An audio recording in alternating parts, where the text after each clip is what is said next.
Aita, if I don't want to share my wedding necklace. My family's reactions are very mixed, so I thought I would ask Reddit. Some background first. I, female, 37, have been married to my husband, age 36, male, for nearly 2 years now. We live in Canada. He's Canadian and I moved here 3 years ago. Prior to that I was born and brought up in India. Neither of us is very religious or traditional, and I'm openly deist. Both our families are somewhat religious but not very devout. They had a few reservations about us, but so far it's all been great. For our wedding, we had small wedding ceremonies in both cultures and a party afterwards. And my husband's family quite enjoyed participating in all the pre-wedding functions for the Indian part. On to the problem. As part of the Indian wedding, my husband had to place a mangalsutra around my neck. A mangalsutra is a gold necklace with black beads, and in our culture it's equivalent to a wedding ring, but only for the women.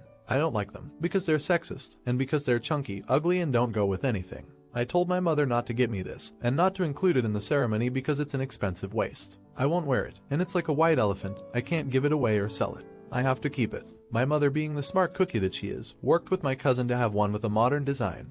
Custom made for me. It's stylish, minimalist, and goes with almost everything, and I love it. I still don't wear it all the time, but quite frequently. As a contrast, I wear my wedding ring all the time. Because my husband wears one too, and because I like wearing rings. The problem I'm having is with H's sister EE, and I get along quite well, and I'm quite keen on fostering a good relationship with my in-laws because all my family is back in India. E loved the design of my mangalsutra and wanted to borrow it. Now, I'm not religious at all, but no one can shed the influence of their culture completely, and it's the same for me. For me, the mangalsutra is a symbol of my matrimony, and not something that can just be lent out, especially not to my husband's sister. I've offered to have something similar made for her, but she says she doesn't want us to go through the trouble or the expense for something she only wants to wear once or twice. The reason I think Ida is that I can see her point. I am a logical person, and logically I have no reason to refuse, and I can't just pick and choose the things I want to be logical about. But emotionally, for me, the necklace is like underwear. You may or may not wear it, but you don't share it. FTR, I'd have the same feelings about it if it were of the traditional design and I didn't like it as much as I do. I've tried to explain this to her. It's not something we've fought about, and she always accepts a refusal graciously, but she doesn't stop asking.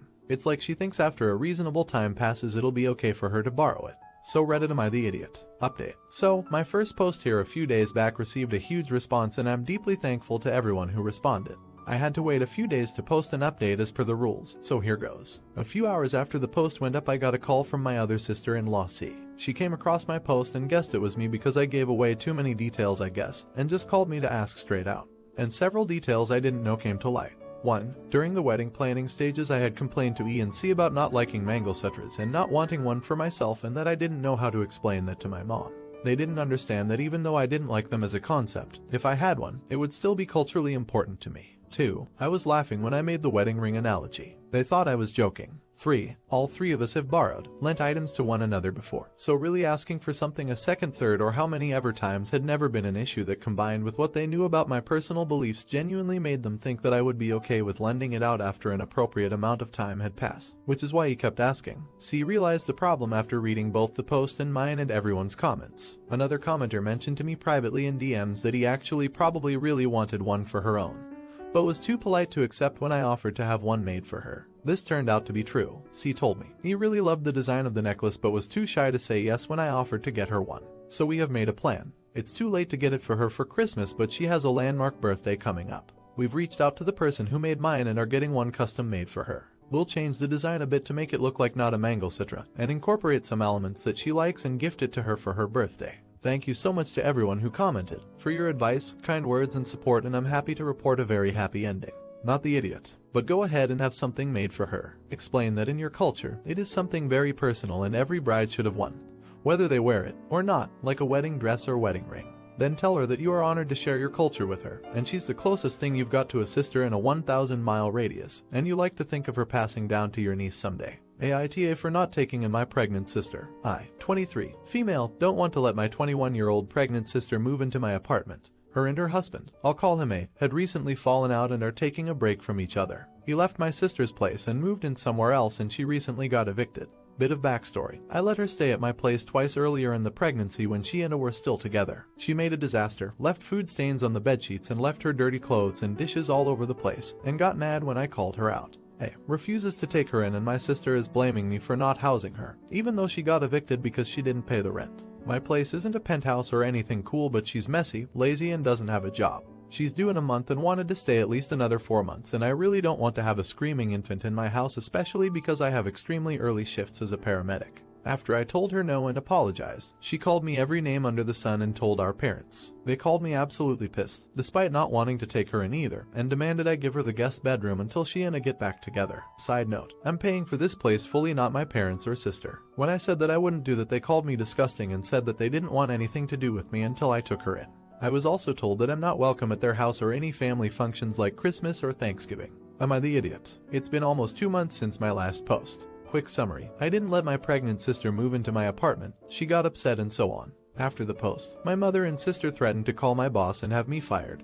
Thankfully, as a paramedic, my boss knows bullshit when he hears it. I still have my job. I decided to cut off all contact from my parents and sister, despite them being biologically related to me. Her child was born and is around 1 month old, I'm assuming. I don't even know the gender of her child or the name. I'm honestly okay with it. Now, I wouldn't have minded having a relationship with my niece, nephew, but I already know the child would have grown up hating me, as taught by my sister. As for her living situation, I honestly don't know. Last I know is that our aunt let her stay for a week. I haven't heard from her since a little after my last post. My life has been a lot better since then, and I feel I made the best choice by cutting them off. Throughout all of this, I realized family doesn't always mean you have to be related by blood. Family can be whoever you make it, and I met some of the best people these last few years, who to me are family. I wouldn't have been able to do it without the help of you guys, so thank you all. You're the idiot. Some people are so heartless. They get caught up and I just need to look after myself that they forget about those who are closest to them. In 15 years' time, you will regret this and you will be alone. Not the idiot. Good for you. I had to cut off my sister 18 months ago.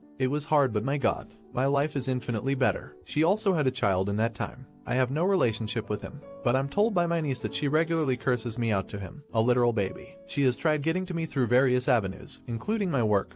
But all in all, I'm good. Keep doing you. You only get one life after all. Should she have taken in her sister? Let me know in the comments. Now, Aita for getting upset with my girlfriend because she doesn't want to go out when she's on her period. Okay, everyone seems to think I'm an idiot, but please hear me out. For some context on our relationship, my girlfriend is great. We've been living together for about 3 months now, and everything's been going pretty swell. She's usually very funny and laid back, just nice overall. The only hiccup in our relationship is the entire period thing. For the first 2 or so days when she gets her period, she doesn't want to do anything. She just comes home from work and curls up on the couch and stays there for the rest of the day, complaining about her stomach. Even if we had plans to do things, she just cancels them. I can't even properly schedule around it because her period seems to come at a semi-random time every month. It really sucks, but I know that girls get cramps and poop during Shark Week, so whatever. I usually put up with it.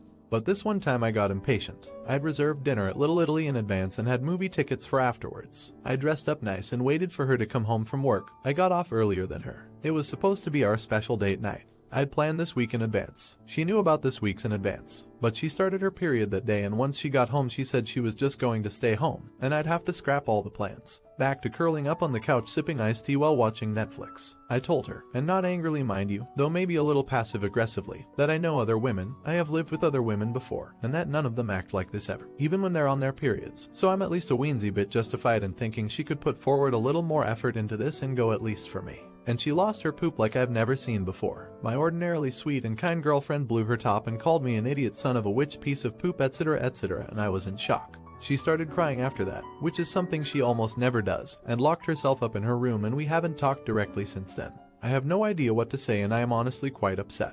Did I really do something so terrible by telling her that? Am I the idiot? Update. So the general consensus was that I was being a raging idiot, though a few thought I was just ignorant.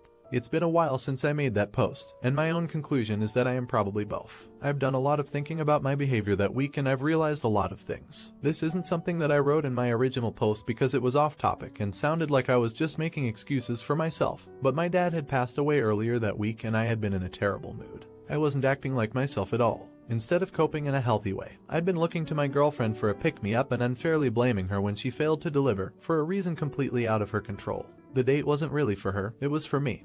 And that's what I'd been trying to avoid thinking about. I was behaving very selfishly and trying to convince myself that I was just upset because this problem had happened before. The truth was, her period getting in the way of dates had never really bothered me before this time around. I was just looking for reasons to justify my own anger. That was extremely immature of me, to say the least. I apologized to my girlfriend, and because she's an angel, she accepted the apology. Because of the comments suggesting she may have a medical problem, I asked her if she had PCOS or endometriosis, and surprisingly enough, she said that she had never been examined for either. We went to have her examined and it turns out that she has PCOS, which essentially means she has cysts in her ovaries, which explains the irregular periods and extreme pain during them. So yeah, I felt horribly guilty about blaming her for that. Luckily, she has not seen some of the other symptoms of it, weight gain and hair growth, but she is pretty worried that they will appear. She'll be getting regular treatment from now on, so I'm hopeful that she will see some relief soon. Would you have dumped this boyfriend? Let me know in the comments. Now, Aita for refusing to cry in front of my girlfriend. I'm a 22-year-old man, raised by a very traditional single dad. Among the many ideals my dad instilled into me was that crying was a sign of weakness in men, so, most of the time, my dad would reprimand me if I came to him crying. It'd range from small things, like spilling juice on my pants, to being bullied at school. He said if you're breaking down about these issues, you're never going to make it in life. I would hide my tears like an alcoholic would hide booze, and, eventually, I grew up to be the strong silent type in school and in adulthood. If being emotional meant hurting myself or someone else, it seemed better to just not show them at all. Fast forward a few years, I have this GF, Katie, that I'd been seeing for a few months. Most girls were turned off by me being so reserved, but Katie had this talent for seeing that I wasn't just mean or cold to people. I was hurting. She treated me like a decent human, so I did my best to be a gentleman to her while still staying reserved. My dad told me it was important that a man never let his own feelings keep him from protecting and being respectful to women. About a week ago, Katie called saying her mom died in the hospital due to complications from the Rona, and asked me to come to the funeral.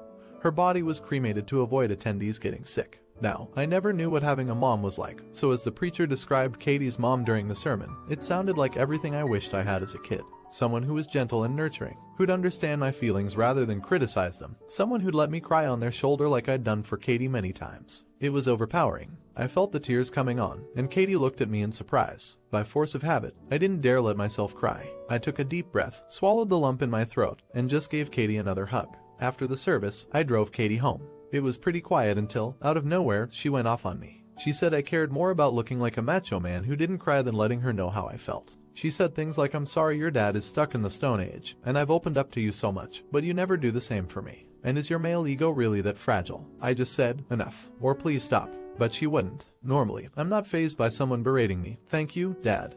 But after a while, I couldn't take it anymore. I just let her vent at me until I stopped at her house and said, "Cold as ice, get out." She seemed to get the hint that I was pissed and ran in her apartment like a scared child. Now, IDK if what I did was right anymore. It's become a habit of mine to avoid showing vulnerability. But maybe Katie has a point about having a male ego, whatever that means. Am I the idiot for refusing to cry in front of her? Update. Thank you all very much for your feedback in the original post. There were a variety of perspectives on this, but the general consensus seems to be that, while I'm not the idiot, it is bad for our relationship if I keep bottling up. You're right. It's not fair to me or Katie if she's looking for someone to relate to, and I refuse to give that to her, especially not when she's grieving. Also, thank you for being sympathetic with Katie's plight. She apologized for lashing out. She was just acting out of grief, not out of spite or a need to control me. Well, the situation has turned into one of the most profound moments of my life. As we were making amends, Katie gave me a copy of her mom's funeral on video. We both watched it together, and, this time, I found the courage to cry for the first time in 7.5 years. Hearing everyone describe Katie's mom had tapped into my inner child, the sad, lonely little boy longing for the warmth and affection that he didn't get from his only parent. Katie, despite her own grief, showed me nothing but kindness throughout my mental breakdown. All this time, I'd been seeing my own feelings as being invalid compared to hers. Katie just said, "My mom always made me feel safe whenever I was sad. Now I want to do the same for you." Bless her heart. Now, our relationship is stronger than ever. We're both looking after each other, but also seeking our own means of support to avoid being too dependent. I've finally started on my long overdue journey toward healing from my trauma and improving my mental health. I never would have reached this milestone if it weren't for the kind people of Reddit. I started from having no other outlet to having more options toward bettering myself than ever. Thank you all very much. Not the idiot. Having a partner who allows you to let out your emotions is healthy. I've always said that a good cry cleanses the soul. It's like taking all the things bottled up and just letting them go. I'm so glad Katie has helped you to see that being emotional doesn't mean that you are any less of a man. It means you're human. It's natural to have emotions and need to let them out.